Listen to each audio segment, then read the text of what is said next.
Biden administration did nothing. I had my staff research it.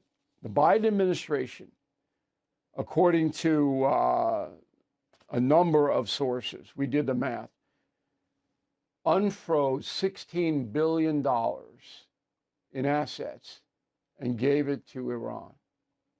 $16 billion. Okay? Where'd that money go? Into nuclear program, ballistic missile program, Hezbollah, Hamas, Houthis, terror groups. That's where it went. This is Biden. Biden do anything? No.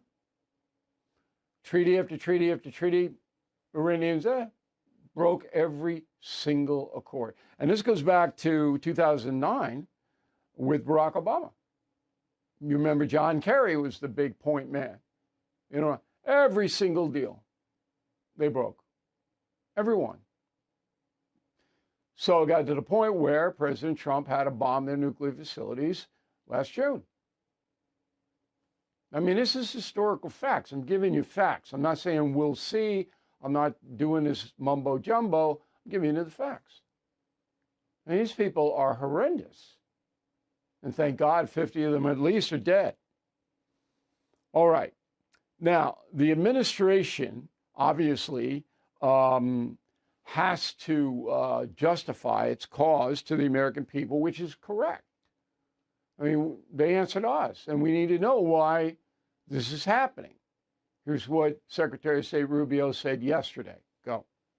The purpose of this is to destroy that missile capability. Why does Iran want that ballistic missile capability? What they are trying to do and have been trying to do for a very long time is build a conventional weapons capability as a shield where they can hide behind. Meaning, there would come a point where they have so many conventional missiles, so many drones, and it can inflict so much damage that no one can do anything about their nuclear program. That is what they were trying to do, is put themselves in a place of immunity where the damage they could inflict on the region would be so high that no one can do anything about their nuclear program.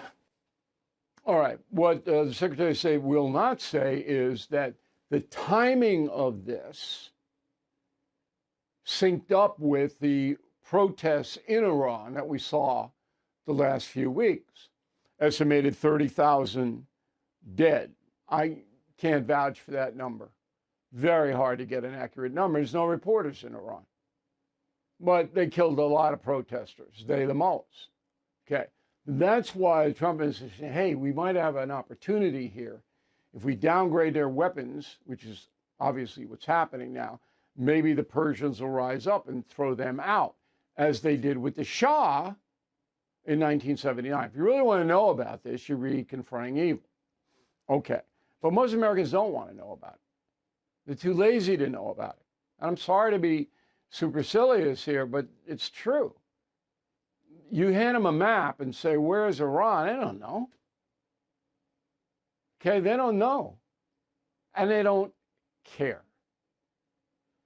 And there are going to be painful things. I mean, you wake up this morning, the stock market's down 1,200 points. I hope you didn't panic. Okay, that's all emotion, emotion, emotion. Oil will go up. You'll pay a little bit more at the pump. But this is temporary. You know, the government's setting us up, the Trump administration, for a long slog. I'm not so sure about that. All right, Iran's pretty much out of gas now. Their weaponry is pretty much done. They can't deliver it. 6 Americans killed, but that's not a lot of KIA in a big campaign like this. And I'm watching very closely. I don't see a lot of counterattacks going on. All right, so let's sum it up. The military action by the USA and Israel would not be taking place if the protests had not happened. I think that is absolutely true.